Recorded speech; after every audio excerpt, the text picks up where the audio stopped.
Muy bien, hermanos. El día de hoy vamos a tocar la sesión número 9 de esta capacitación para ancianos, para pastores.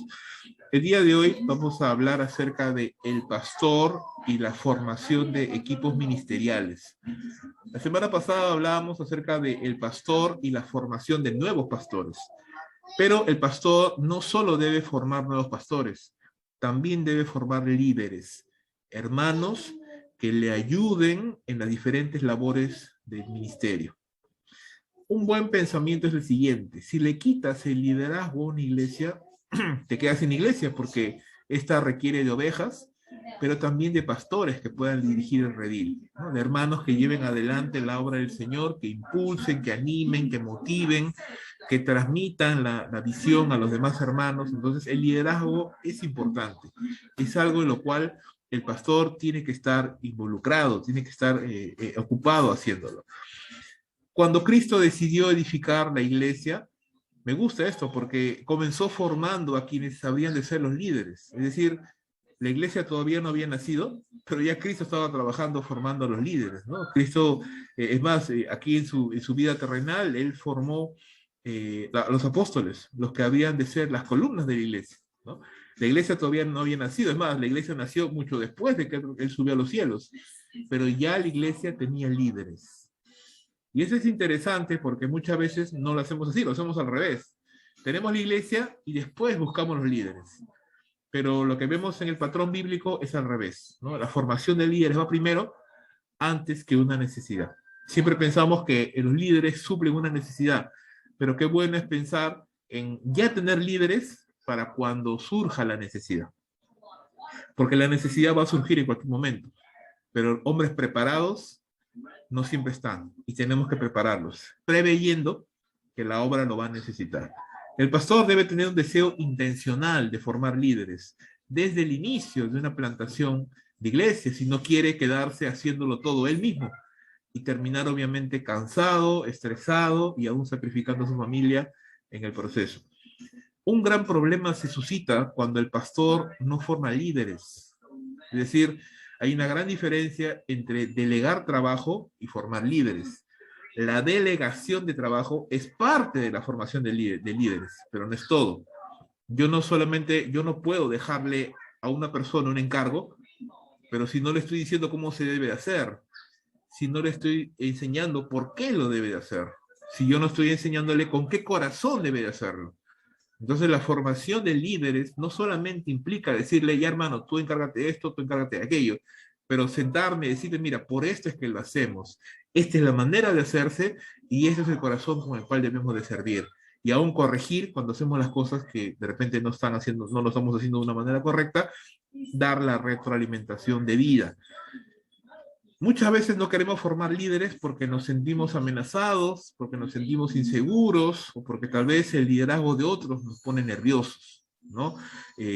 No queremos que eso sea así, queremos formar líderes y si las personas a las cuales estamos formando pues resulta que tienen un ministerio más amplio, o Dios los utiliza de repente de una manera más amplia, pues excelente, gloria a Dios, ¿no? Porque al final el Señor es el que al final llama y usa a quien Él quiere de la manera que quiere. Nosotros solamente somos los instrumentos del Señor en sus manos. Un líder que produce más líderes multiplica su propia influencia y la de ellos. Por más esfuerzo que tú y yo hagamos, solo tenemos 24 horas al día. No podemos sacarle 25 ni 26 horas. No existe, solo tenemos 24.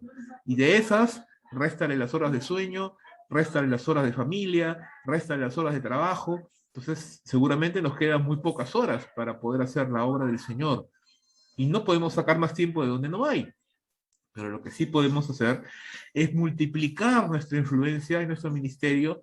¿Cómo? Cuando formamos otros líderes que caminan con la misma visión con la cual estamos caminando, que aman lo que tú estás amando también, que quieren hacer la obra del Señor. Entonces, tú no lo puedes hacer, pero los hermanos a los cuales tú has entrenado y tú has enseñado, lo están haciendo. Entonces, tu trabajo, tu ministerio, tu influencia se multiplica. En muchas más personas, tantas como líderes formes. Una iglesia saludable debe tener un equipo de ancianos y uno de diáconos, llevando adelante la obra del Señor. Y eso es algo que da que pensar y nos lleva a reflexionar, y es cierto, porque el equipo de diáconos debe encargarse de las labores operativas de la iglesia, liberando a los ancianos para que se dediquen exclusivamente a las labores ministeriales. Tal vez esto en una iglesia pequeña no se siente mucho, y aún hasta los ancianos hacen las labores de diácono, pero conforme la iglesia va creciendo, conforme digamos que así, los recursos van aumentando y las personas van aumentando, es necesario que haya un equipo de ancianos y uno de diáconos ayudando a los siervos del Señor. Cada cierto tiempo, los pastores deben formar nuevos líderes, aún que no hayan ministerios a los cuales encomendarles, ¿no? No queremos pensar, uy, tenemos una necesidad, a ver dónde encontramos un líder. No, queremos pensar al revés. Formar líderes, aunque no haya ministerios, porque la necesidad va a surgir en algún momento. Ya tenemos líderes preparados, ya tenemos gente que está capacitada y que está lista para hacer la obra del Señor. Eso es lo que queremos hacer. Este entrenamiento, esta formación de nuevos líderes, debe incluir no solamente doctrina, no solamente Biblia, llamémoslo así teología, sino debe incluir la visión y la filosofía de cómo hacemos las cosas. La mayoría de las divisiones en las iglesias, y justo de eso estábamos hablando hace un momento, no de división, pero de las diferencias que hay en el liderazgo con respecto a cómo se hace el ministerio, ¿no? Hay iglesias que tienen una forma de hacer las cosas. Bueno, se respeta, de repente no lo compartimos, no lo practicamos, se respeta, es su manera de hacer las cosas, pero nuestra iglesia tiene una forma de hacer las cosas, tenemos un orden, tenemos una manera, cómo pensamos y concebimos que es correcto hacer el servicio. ¿Qué pasa cuando vienen personas que tienen otra manera de pensar, otra forma de hacer las cosas, que chocan, ¿verdad?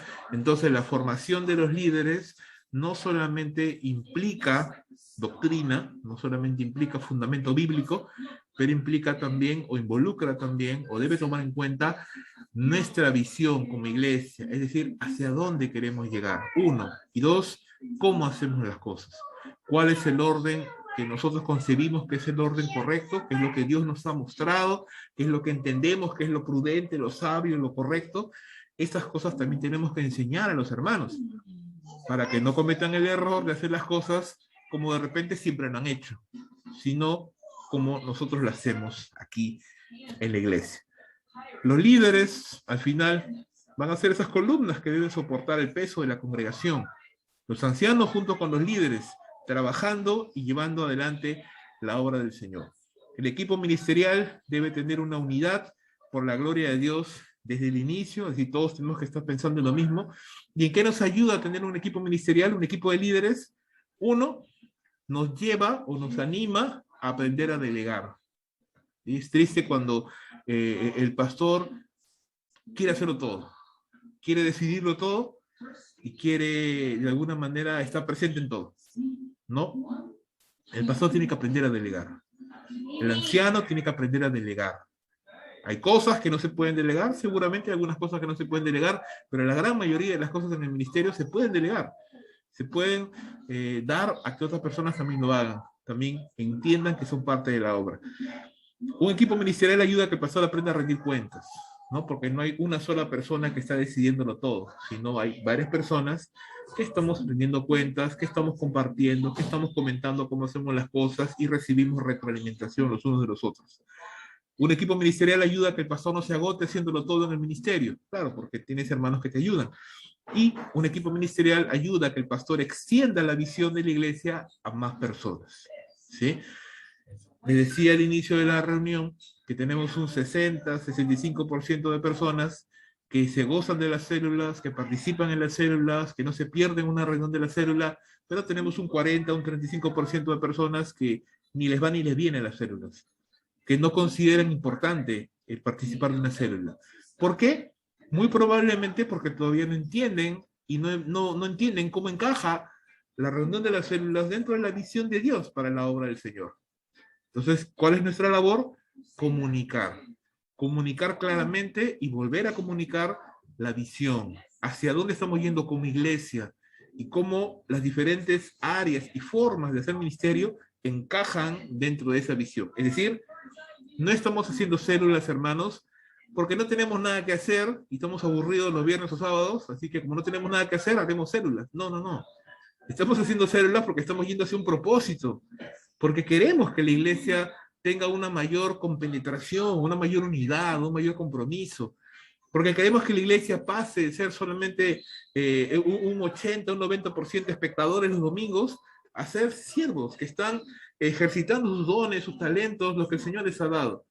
Y todos tenemos que entenderlo. Entonces es la labor del pastor extender esa visión y del equipo ministerial también, ¿no? Hacerlo llegar a más personas, ¿no? Es lo que al final Pablo enseña en este famoso texto que todos nosotros conocemos, ¿no? Lo que me has oído decir en presencia de muchos testigos, encomiéndalo, encárgalo a creyentes dignos de confianza que a su vez estén capacitados para enseñar a otros, ¿no? Y transmitir lo que Dios quiere a otras personas. Mira esta frase de Miguel Núñez, me gusta y te la quiero compartir.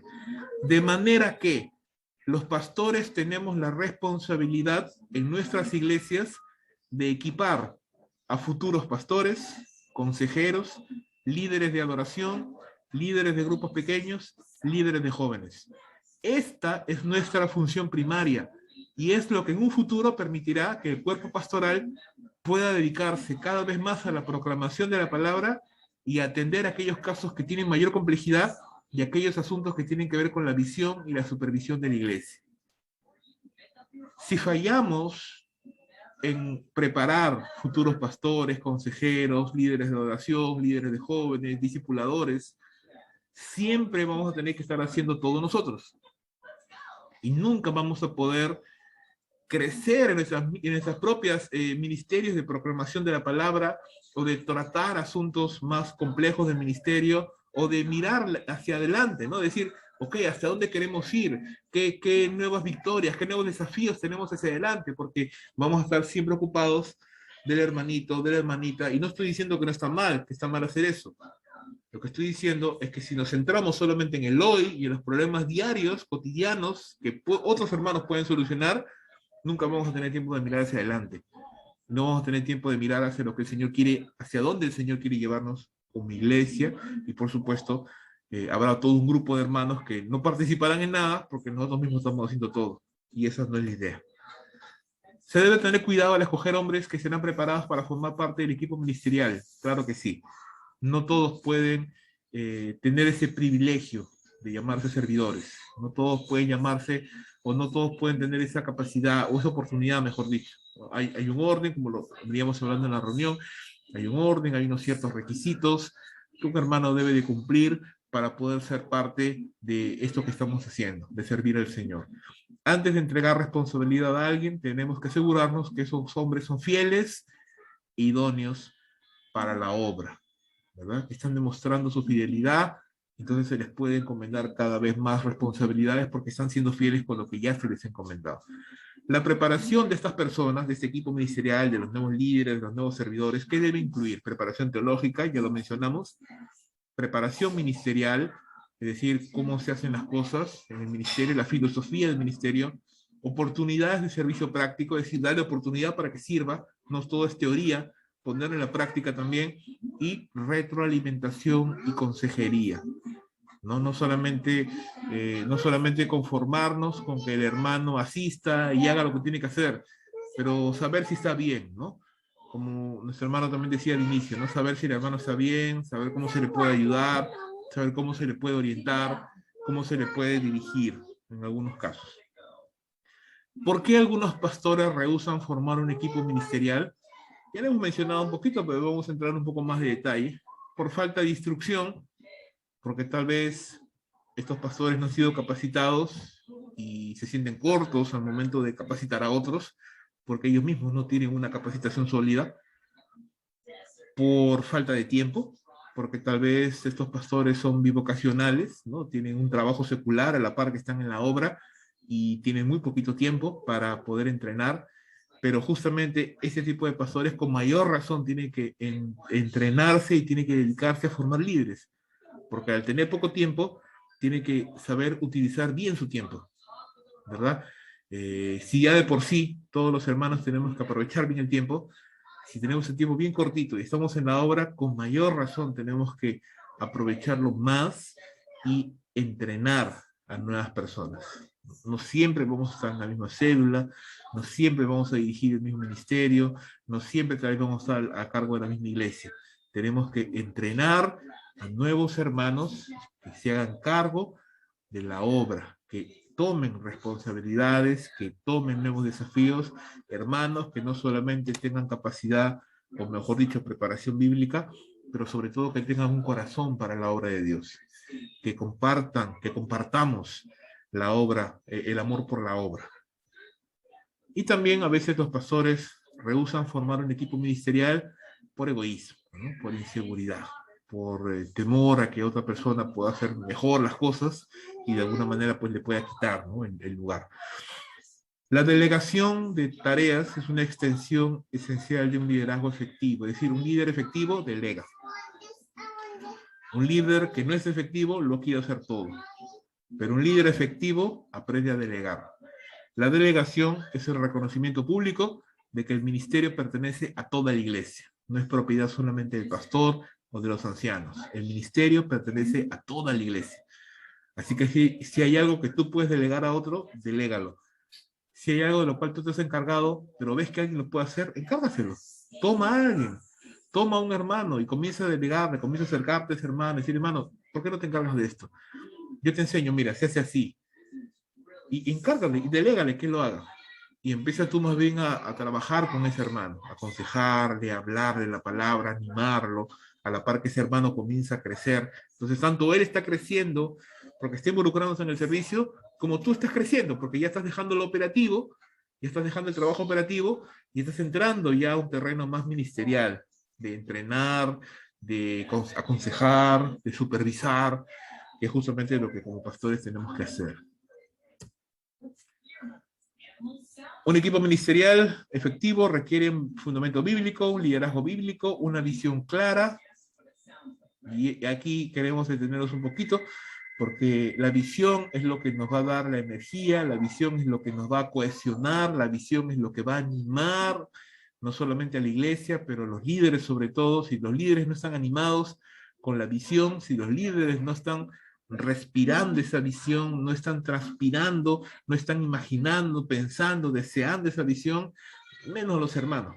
Pues sí, como le decía hace un tiempo atrás, ¿no? Si nosotros mismos no estamos convencidos de que el hacer células es la voluntad de Dios, si nosotros no estamos convencidos de que hay muchos más beneficios de hacer células que de no hacerlas, entonces los hermanos no lo van a tener en cuenta, si nosotros mismos no lo tenemos en cuenta. Entonces yo tengo que estar apasionado, yo tengo que estar apasionado por la palabra si yo quiero que mis hermanos amen la palabra, yo quiero estar apasionado por las células si quiero que mis hermanos amen las células, yo quiero estar apasionado por el evangelismo si quiero que mis hermanos evangelicen, yo quiero estar apasionado por la obra misionera si quiero que los hermanos entiendan la importancia de participar en la obra misionera.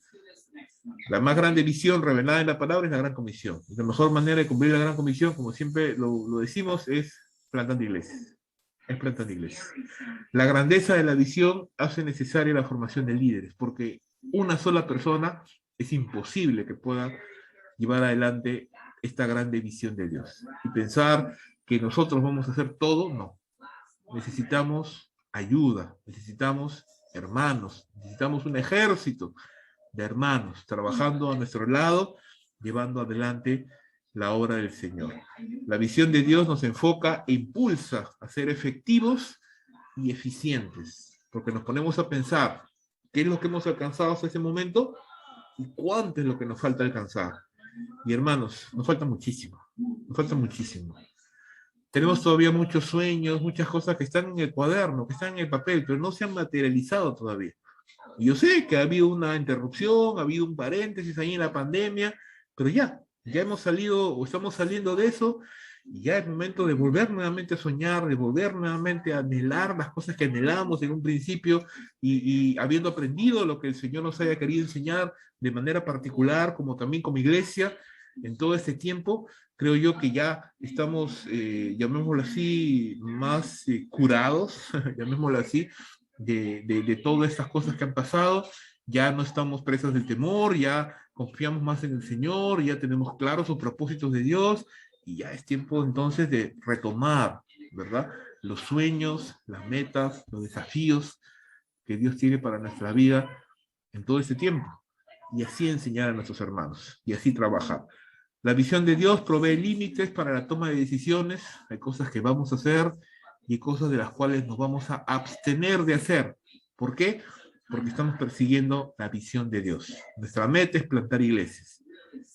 Esa es nuestra meta, esa es nuestra visión. Entonces hay cosas que no vamos a hacer porque nos desligaría, nos desviaría del propósito que nos hemos trazado. Y más bien hay cosas que sí vamos a hacer. Entrenar nuevos líderes, entrenar ancianos, pastores, fomentar el compromiso de los hermanos, buscar que todos estemos comprometidos con esa mayordomía cristiana. ¿Por qué? ¿Porque queremos enriquecernos? No, porque sabemos que con los recursos de todos podemos avanzar, podemos lograr plantar más obras, podemos enviar más hermanos a la obra. Eso es lo que al final queremos lograr. La visión de Dios nos anima a tomar riesgos en fe, porque si estamos seguros de que la visión es de Dios, y si estamos seguros y nuestra conciencia no nos acusa de que estamos haciendo las cosas bien, estamos en lo posible haciendo las cosas bien, entonces podemos tomar riesgos, ¿no? En algún momento vamos a tener que enfrentarnos a eso. Es decir, les digo, ¿no? Un tiempo atrás tenemos que pensar en un local, y un local no es barato. Seguramente podemos pensar, pero ¿cómo lo vamos a pagar? Todos los meses será así. ¿Qué pasa si un mes falla? ¿Qué pasa si un mes recaudamos menos? ¿Qué pasa si esto? ¿Qué pasa si el otro? Bueno, si nos ponemos siempre a pensar en lo que pasaría o lo que no pasaría, nunca vamos a hacer nada. En algún momento, no digo ahorita, pero en algún momento vamos a tener que enfrentarnos a una decisión y tomar una decisión en fe. Y por supuesto, tomar riesgos. Y por supuesto, tratar de hacerlo lo más convencidos de que es la voluntad de Dios, seguros de que estamos haciendo lo correcto, pero igual hay riesgos y hay fe que se tiene que tomar, que se tiene que aplicar. La visión de Dios provee unidad entre los miembros, ¿no? Porque no queremos que cada uno apunte hacia su propia visión. Queremos avanzar hacia lo mismo. Queremos avanzar hacia lo mismo. Queremos ser una iglesia que está apuntando a lo mismo, a la misma visión, a la misma meta. Porque lo demás nos hace perder tiempo, lo demás nos drena energías. Entonces, un equipo ministerial, que es un equipo de hermanos, de líderes que trabajan junto al equipo de ancianos, junto al equipo de diáconos, trabajando juntos en torno a la obra del Señor, deben ser siervos impregnados de la visión de Dios. Ya hemos hablado bastante de esto. Deben ser siervos humildes, dispuestos a trabajar en equipo. Hermanos dispuestos a trabajar en equipo. No que cada uno hace por su lado, no quiere destacar y quiere brillar. No, no, no. Todos en equipo. Todos trabajamos juntos. Aquí no estamos buscando individualidades, no estamos buscando superestrellas, estamos buscando que el cuerpo de Cristo avance en su conjunto. Y ahí es cuando todos juntos trabajamos hacia ese objetivo. Deben ser siervos dispuestos a ayudarse los unos a los otros. Al final somos hermanos, somos una familia. Deben ser capaces de amonestarse entre ellos con amor. Deben ser siervos comprometidos que buscan la unidad de la iglesia y siervos comprometidos con la causa de Cristo. Pero esto, ellos, ¿de dónde lo van a aprender? De nosotros, hermanos. Nosotros como ancianos, como pastores dentro de la casa de Dios, nosotros mismos tenemos que estar impregnados de la visión de Dios.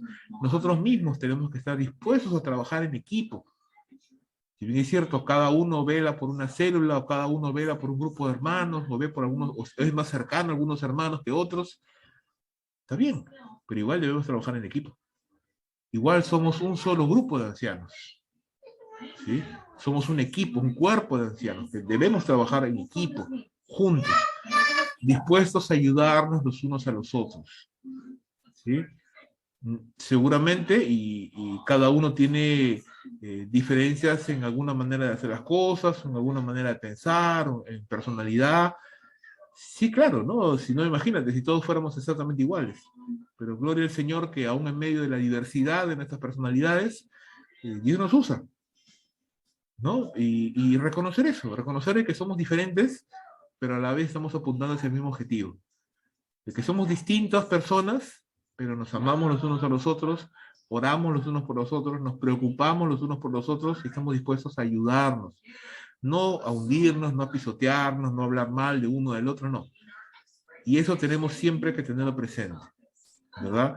A veces las actitudes de algunos hermanos inmaduros pueden llegar a traer alguna tensión o alguna malestar entre nosotros, pero no debe ser así, porque nosotros debemos ser un cuerpo cohesionado, ¿no? Un grupo de líderes, de ancianos, que estamos unidos, que somos amigos, que somos compañeros de milicia, que trabajamos juntos y que guiamos a la iglesia hacia eso. Tenemos que ser ancianos dispuestos a amonestarnos también nosotros mismos, ¿no? Si es necesario, amonestarnos con amor, buscando la unidad de la iglesia y comprometidos con la causa del Señor. Entonces, con esto vamos terminando esta sesión número 9. Como les decía, qué importante es, hermanos, preparar líderes aún antes de que haya necesidad, ¿no? Jesús lo hizo así. Que ni siquiera había nacido la iglesia y ya estaba preparando líderes ya. Cuando la iglesia nació, ya habían 11 hombres listos para llevar adelante la obra del Señor, ¿no? Y eso es lo que tenemos que pensar, y eso es lo que me da mucho que pensar, ¿no? ¿Qué pasaría si el Señor de pronto nos bendice económicamente? Ya. Tanto oran por un terreno, un local, ya. Ahí está el local.